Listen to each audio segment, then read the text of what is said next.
You weren't naive.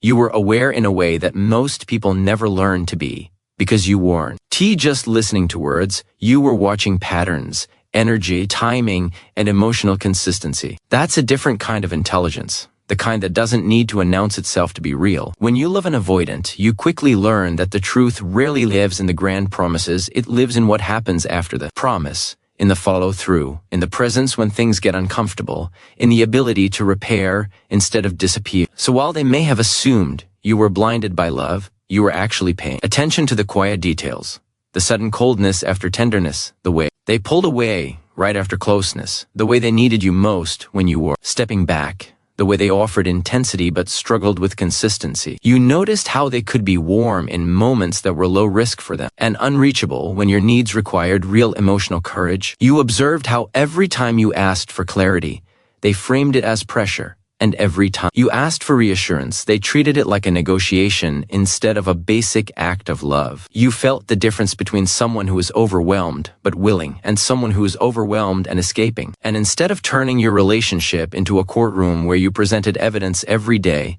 you gave space, because your love was mature enough to allow someone the dignity to choose growth without being forced into it. This is where people misunderstand you. They think your silence means you don't see what's happening. But your silence was often a decision, not confusion. You were calibrating. You were letting reality speak without interference. You were asking yourself, is this a bad week or a repeating identity? Is this fear that they're actively working through, or fear they're using as a permanent excuse? You were observing how they handled discomfort, whether they owned their impact or avoided it, whether they could hold your feelings without making you responsible for their reactions. And that is the point. Naivety ignores patterns. You were studying them. You weren't unaware. You were patient with eyes wide open. In many avoidant dynamics, the empathic partner becomes the emotional translator, the one who keeps hope alive, the one who says, they didn't mean it, and they're just scared, they'll come around. You may have said those things too, but that doesn't mean you were fooled. It means you were compassionate enough to believe that people can grow. But compassion is not the same as blindness. You can understand someone's wounds and still recognize their choices. You can love someone and still notice that your nervous system is constantly being asked to accept uncertainty as normal. You can care deeply and still record the truth of the relationship in your body, in your exhaustion, in the way you started to feel lonely, even while you were technically together. So when the avoidant eventually realizes you were never naive, what they are really realizing is that you were stronger than they assumed. You weren't there because you didn't notice the withdrawal. You were there because you believed in the possibility of repair. You weren't staying because you couldn't see the pattern. You were staying because you were evaluating whether the pattern could change. And the moment you stop speaking as much, the moment you stop chasing clarity, the moment you pull your energy back into yourself, that's when their illusion breaks. Because they were counting on your emotional generosity to soften the consequences of their distance. They were counting on your heart to keep the connection warm, even when they went cold. They were counting on your empathy to protect them from the full weight of your standards. Your quiet observing is powerful because it puts responsibility where it belongs. It allows someone to reveal who they are without you rescuing the image. It shows you whether they can rise to love when love requires emotional maturity. It shows you whether they can handle being seen fully, not just adored. And if you're honest, this kind of observing is how your self-respect was born. You didn't wake up one morning and stop caring. You watched yourself slowly become the only one doing the relational labor. You watched your needs become smaller so their comfort could stay larger. You watched the imbalance normalize, and you finally reached the point where your love refused to keep betraying your dignity. That is not naivety. That is evolution. That is someone who loved with character and learned with clarity. Because the truth is, the most dangerous myth in these relationships is that the more patient, understanding, and loving you are, the more likely someone is to change. Sometimes patience gives someone the space to grow.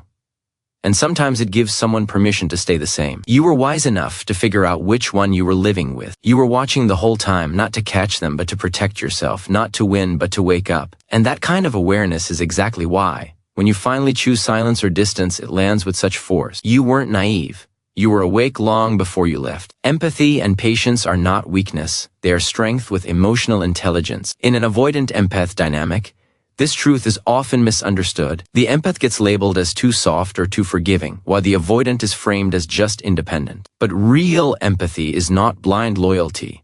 And real patience is not endless tolerance. They are conscious choices that include standards, timing, and self-respect. Look closely at what an empath actually does when they love someone avoidant. They don't just feel, they regulate. They notice subtle shifts in tone, energy, and presence. They sense fear behind distance and try to create safety with that. Controlling the other person.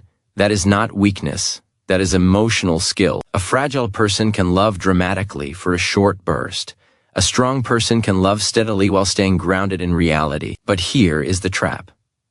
An avoidant who has not faced their patterns may interpret empathy as permission. They mistake your understanding for unlimited access.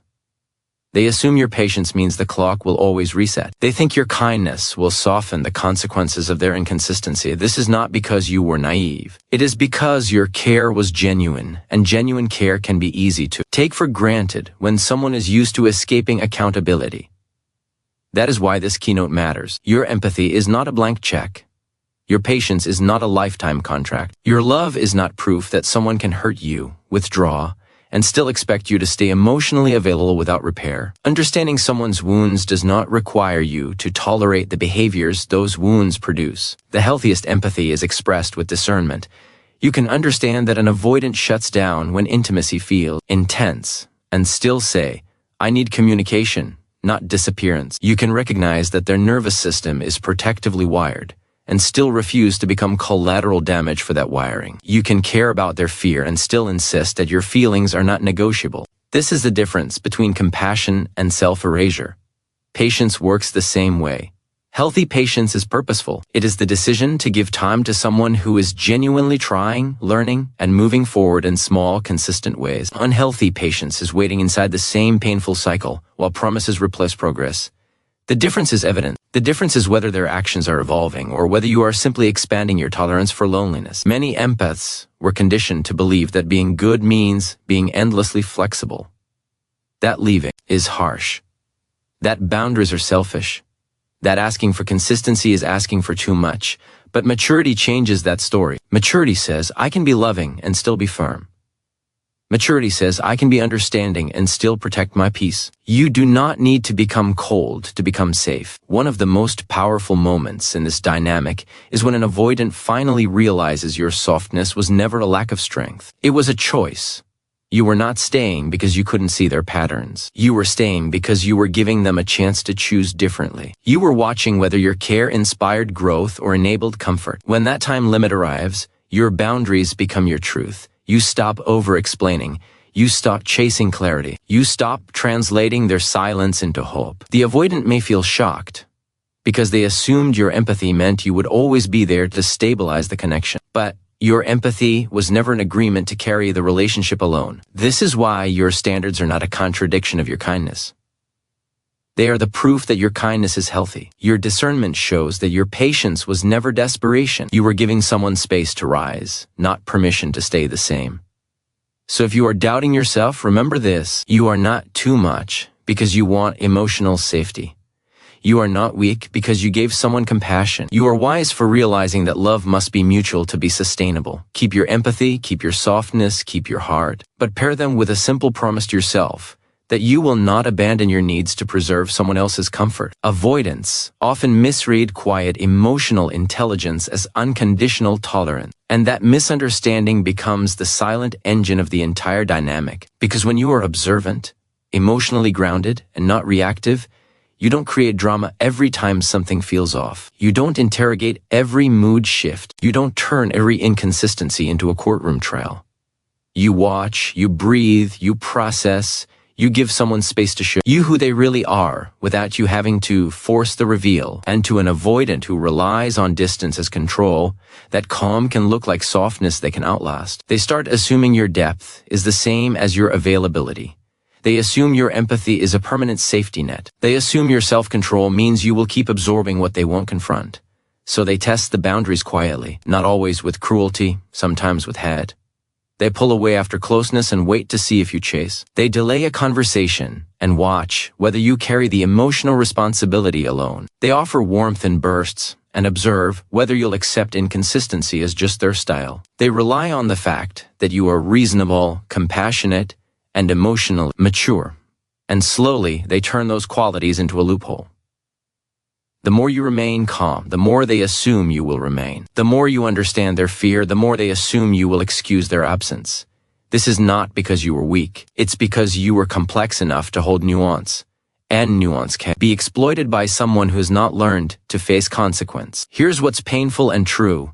Your quiet strength can make a wounded partner complacent. Not because your love is wrong, but because your love is stable. Avoidance often feels safest when the relationship doesn't demand too much emotional exposure at once. So when you don't erupt, they conclude you're fine. When you don't threaten to leave, they conclude you won't. When you don't force a reckoning every time they retreat, they conclude the retreat didn't cost anything. It becomes easy for them to believe the relationship is indestructible because you are so composed. They confuse your nervous system regulation with a lack of limits. But you were never limitless. You were patient, and patience has a shelf life when the pattern refuses to evolve. Quiet emotional intelligence is not an agreement to live in emotional scarcity. It is not permission to be half-loved. It is not a promise that you will keep being the stable one while they stay the distant one. It is simply the way you carry yourself while you collect truth. Because your mind was always tracking the timeline of behaviors. Your heart was always noticing what effort looked like when there was no crisis. Your body was always registering whether you felt safe or whether you were constantly bracing for the next disappear and return cycle. This is why your absence hits them differently than your words ever could. When you finally step back, you remove the cushion that protected their pattern. You stop rescuing the emotional climate. You stop translating their distance into they're just overwhelmed. You stop making the relationship feel functional by carrying both roles at once. And suddenly they are left with what they avoided for too long. Reality without your emotional labor. That's when the avoidant realizes you weren't confused. You were calibrated. They replay your quiet moments and reinterpret them. That time you didn't argue. You were observing. That time you paused before responding, you were measuring emotional safety. That time you didn't push for a deeper talk. You were watching whether they would voluntarily show up. That time you softened your needs, you were testing whether they will expand their capacity or simply enjoy the easier version of you. Your calm wasn't cluelessness, it was discernment, and the shock for them is twofold. First, they realize your love was never blind. You saw the pattern and still offered grace. That hurts their ego because they assumed they were managing the narrative. They thought withdrawal was invisible. They thought emotional shortcuts were going unnoticed. They thought you were loyal because you didn't see the cost. Now they understand you saw everything. Second, they realize your quiet wasn't weakness. It was self-control that could turn into self-respect at any time. That is where regret often begins, because an avoidant can tolerate your complaints more easily than they can tolerate your silence. Complaints still mean you're invested. Silence means your energy has moved. Silence means you may have stopped bargaining. Silence means the relationship is no longer being kept alive by your emotional stamina. It threatens the one thing they relied on without admitting it, your willingness to stay emotionally available even when they weren't. So if you are the one who has been quietly observing, understand what your presence was doing. It was giving safety. It was offering understanding. It was also unintentionally reducing consequences.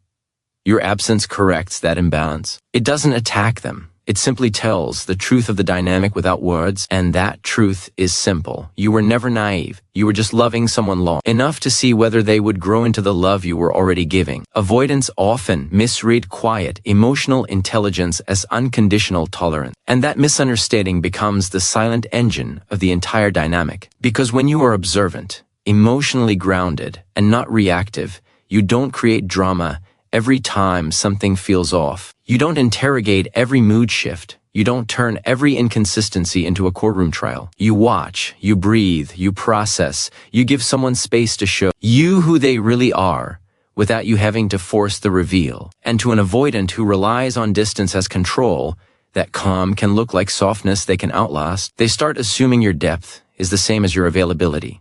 They assume your empathy is a permanent safety net. They assume your self-control means you will keep absorbing what they won't confront.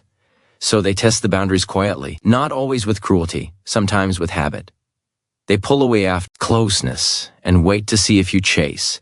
They delay a conversation and watch whether you carry the emotional responsibility alone. They offer warmth in bursts and observe whether you'll accept inconsistency as just their style. They rely on the fact that you are reasonable, compassionate, and emotionally mature, and slowly they turn those qualities into a loophole. The more you remain calm, the more they assume you will remain. The more you understand their fear, the more they assume you will excuse their absence. This is not because you were weak. It's because you were complex enough to hold nuance, and nuance can be exploited by someone who has not learned to face consequence. Here's what's painful and true. Your quiet strength can make a wounded partner complacent. Not because your love is wrong, but because your love is stable. Avoidance often feels safest when the relationship doesn't demand too much emotional exposure at once. So when you don't erupt, they conclude you're fine. When you don't threaten to leave, they conclude you won't. When you don't force a reckoning every time they retreat, they conclude the retreat didn't cost anything. It becomes easy for them to believe the relationship is indestructible because you are so composed. They confuse your nervous system regulation with a lack of limits, but you were never limitless. You were patient, and patience has a shelf life when the pattern refuses to evolve. Quiet emotional intelligence is not an agreement to live in emotional scarcity.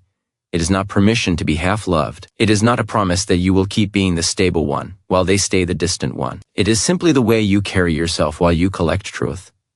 Because your mind was always tracking the timeline of behaviors, your heart was always noticing what effort looked like when there was no crisis. Your body was always registering whether you felt safe, or whether you were constantly bracing for the next disappear and return cycle. This is why your absence hits them differently than your words ever could. When you finally step back, you remove the cushion that protected their pattern. You stop rescuing the emotional climate. You stop translating their distance into they're just overwhelmed. You stop making the relationship feel functional by carrying both roles at once. And suddenly they are left with what they avoided for too long. Reality without your emotional labor. That's when the avoidant realizes you weren't confused. You were calibrated. They replay your quiet moments and reinterpret them. That time you didn't argue, you were observing. That time you paused before responding, you were measuring emotional safety. That time you didn't push for a deeper talk, you were watching whether they would voluntarily show up. That time you softened your needs, you were testing whether they would expand their capacity or simply enjoy the easier version of you. Your calm wasn't cluelessness. It was discernment, and the shock for them is twofold. First, they realize your love was never blind. You saw the pattern and still offered grace. That hurts their ego because they assumed they were managing the narrative. They thought withdrawal was invisible. They thought emotional shortcuts were going unnoticed. They thought you were loyal because you didn't see the cost. Now they understand you saw everything. Second, they realize your quiet wasn't weakness. It was self-control that could turn into self-respect at any time. That is where regret often begins, because an avoidant can tolerate your complaints more easily than they can tolerate your silence. Complaints still mean you're invested. Silence means your energy has moved. Silence means you may have stopped bargaining. Silence means the relationship is no longer being kept alive by your emotional stamina. It threatens the one thing they relied on without admitting it, your willingness to stay emotionally available even when they weren't. So if you are the one who has been quietly observing, understand what your presence was doing. It was giving safety. It was offering understanding. It was also unintentionally reducing consequences. Your absence corrects that imbalance. It doesn't attack them. It simply tells the truth of the dynamic without words. And that truth is simple.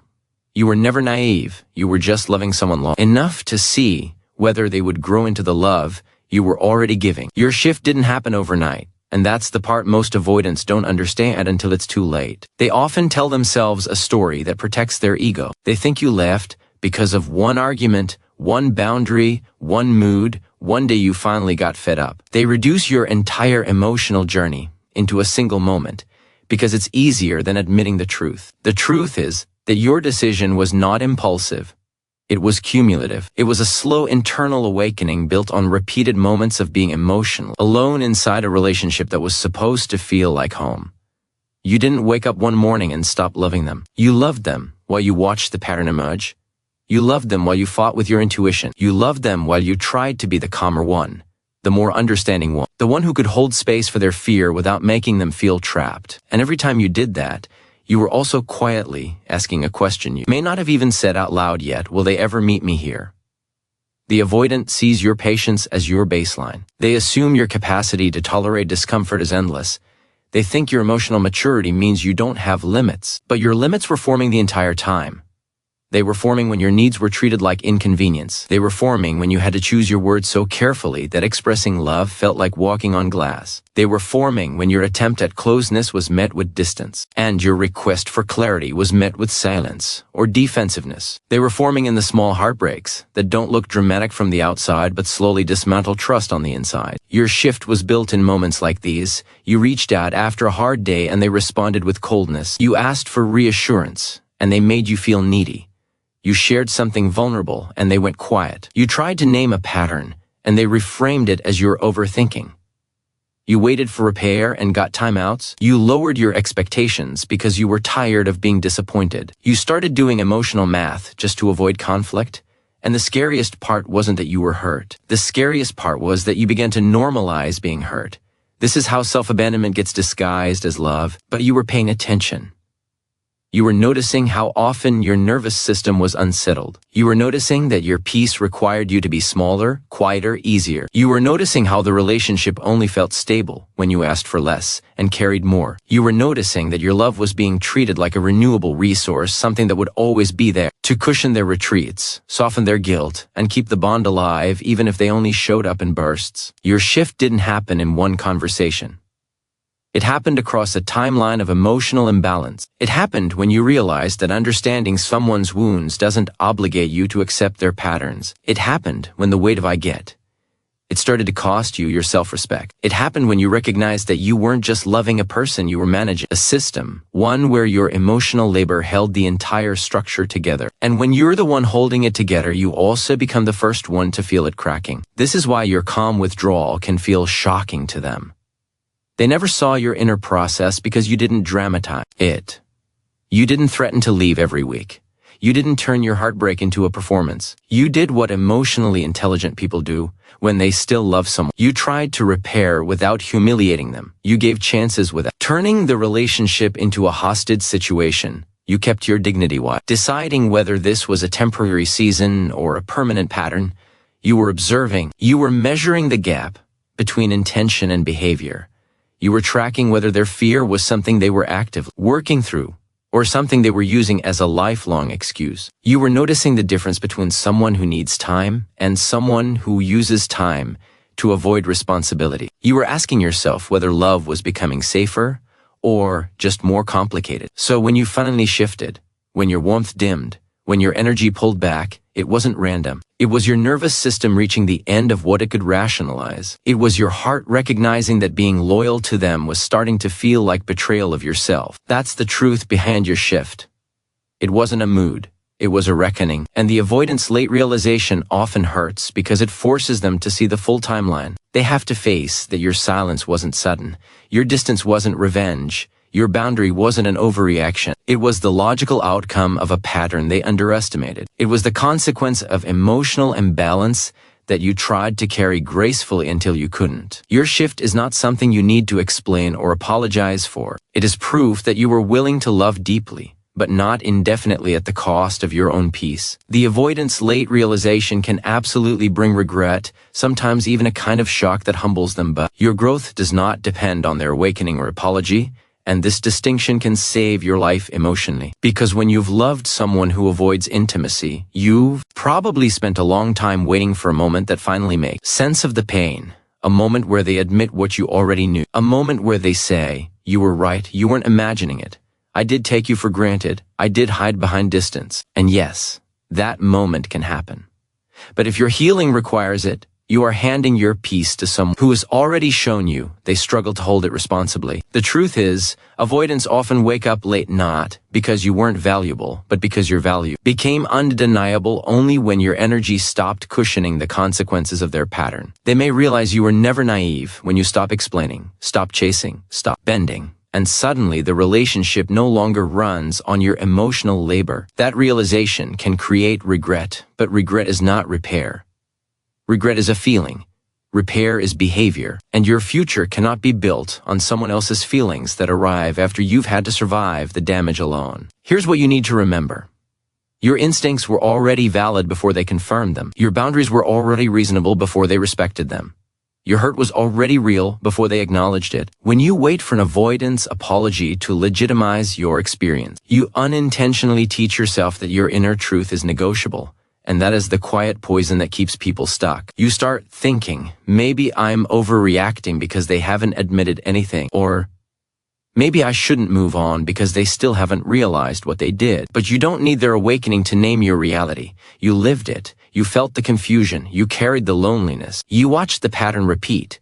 You learned to read the silence. If your heart spent months or years trying to make sense of inconsistency, your clarity does not need their permission. And this is where real power grows. It grows when you understand that closure is an inside job. And avoidant may never deliver a clean, satisfying apology. Even if they do, it may arrive in a vague form, a half acknowledgement. I'm sorry you felt that way. A soft message that tries to restore connection without fully owning impact. Or they might apologize beautifully one day and return to old patterns the next. So your healing has to be rooted in something sturdier than their mood. Your healing must be rooted in your own standards and self-trust. A mature heart doesn't need a perfect confession to move forward. It needs evidence that staying in the same dynamic would cost too much. This keynote is not telling you to harden your heart. It's telling you to stop delaying your life while waiting for someone else to catch up to what you already know. You can hold compassion for the avoidance wounds and still refuse to make your recovery dependent on their timeline. Because the tragic trap of the empath is that you might keep the door open just a little longer, hoping their realization will finally turn into consistent effort. You might confuse their regret with readiness. You might interpret their late heartbreak as proof that love is about to become safe. But feelings that bloom in the shadow of loss can be temporary. If they do not come with sustained accountability, emotional presence, and change behavior, they are simply the nervous system reacting to consequence. Your growth is what happens when you stop building your self-worth on being finally understood by the person who misunderstood you. Your growth is what happens when you stop auditioning for tenderness. Your growth is what happens when you let your standards become the new structure of your love. You don't need them to say you were right for you to choose peace. You don't need them to admit you were never naive for you to trust your discernment. You don't need their remorse to validate your exit, your boundary, your silence, your decision to step away from emotional uncertainty. And if the awakening does come, let it be a bonus, not a requirement. Let it be something you can acknowledge without handing over your power. Because the deepest victory here is not that they finally see you clearly. The deepest victory is that you see yourself clearly. You see your value. You see your patterns. You see the difference between love that feels intense and love that feels safe. You see that you deserve a relationship where you don't have to wait for someone's regret to receive basic emotional care. That is what frees you. That is what ends the cycle. That is what turns your pain into wisdom without requiring anyone else to finally say the perfect words. Your silence can be wisdom, not because you're trying to punish anyone, but because you finally stop negotiating with a pattern that keeps costing you your peace. In avoidant dynamics, you're often trained to believe that love must be loud to be valid, that if you don't explain yourself repeatedly, you'll be misunderstood. That if you don't keep the emotional engine running, the relationship will stall. So you talk, you clarify, you soften, you reframe, you try to be the safe place for someone who keeps treating closeness like a threat. Over time, that becomes exhausting. Not because you don't have love, but because you're spending your love like currency to buy basic consistency. Your silence is what happens when your nervous system refuses to keep paying that price. It is not a sudden coldness. It's the end result of deep emotional intelligence growing into self-protection. You didn't go quiet because you stopped caring. You went quiet because you started caring about yourself with the same devotion you once reserved for them. You realized that your heart cannot be a 24/7 emergency room for someone who refuses long-term healing, and that your softness doesn't mean you're obligated to absorb endless cycles of distance and return. Silence becomes wisdom when you understand that words are only powerful when they are received, and when they haven't been received for a long time, repeating them just turns love into self-abandonment. This kind of silence is not about ego. It's about clarity. It is you stepping out of the role of emotional translator, caretaker, and pattern excuser. It's you refusing to keep turning someone's fear into your full-time job. When you go quiet in a healthy way, you are not slamming a door, you are closing a loop. You are saying, I have communicated enough to know that confusion is not the problem here. Avoidance is. You are saying, I won't keep begging for emotional presence from someone who only offers it when they're afraid of losing me. And that is why your silence shakes them, because it stops protecting their comfort. Your voice used to give them a way to delay accountability, to reframe the issue, to label you as emotional rather than face your actual needs. Your silence removes that escape route. It forces reality to stand on its own. It also forces you to meet yourself in a new way. You start to feel the grief you used to outrun by over-explaining. You start to recognize the part of you that was addicted to reaching for love in moments of uncertainty. You notice how much of your identity became tied to being the patient one, the understanding one, the one who could love hard people. And then you choose something braver. You choose peace over proving. Your silence is wisdom because it protects your future self from the version of you that was willing to endure too much. It helps you reclaim dignity without drama. It helps you test a simple truth. If someone only engages when you are chasing, then chasing was never love. It was the fuel for their comfort. When you become quiet, you see what rises up without your effort. Do they show up with accountability? Or do they disappear and blame the distance on you? Do they build repair? Or do they offer a quick emotional refill and expect you to reset? Your silence becomes a filter that reveals whether their care is mature or merely reactive. And even if they never pass that test, your silence still serves you because it breaks the internal habit of over-functioning. It retrains your nervous system to understand that love is not a performance you must sustain alone. It teaches you that being chosen should feel calm, not like a constant audition. Choosing yourself doesn't always feel empowering at first. Sometimes it feels like withdrawal. Sometimes it feels like you're standing in an empty room where your hope used to live. But that emptiness is not failure, it's space. Space for your standards to become real. Space for your identity to shift from the one who tries harder to the one who requires mutual effort. Space for a new definition of love, where emotional safety is the default, not the prize you earn after suffering long enough. Your silence is the proof of that evolution. It is the moment your boundaries stop being ideas and start being behavior. It is the moment you stop confusing empathy with self-sacrifice. It is the moment you realize that someone can be wounded and still be responsible for how they treat you. And it is the moment you finally let your self-respect speak louder than your longing. This is not you giving up on love. This is you refusing to keep calling emotional inconsistency a love story. Your silence is wisdom because it signals a new loyalty, not to the fantasy of who they could be, but to the reality of who you are becoming.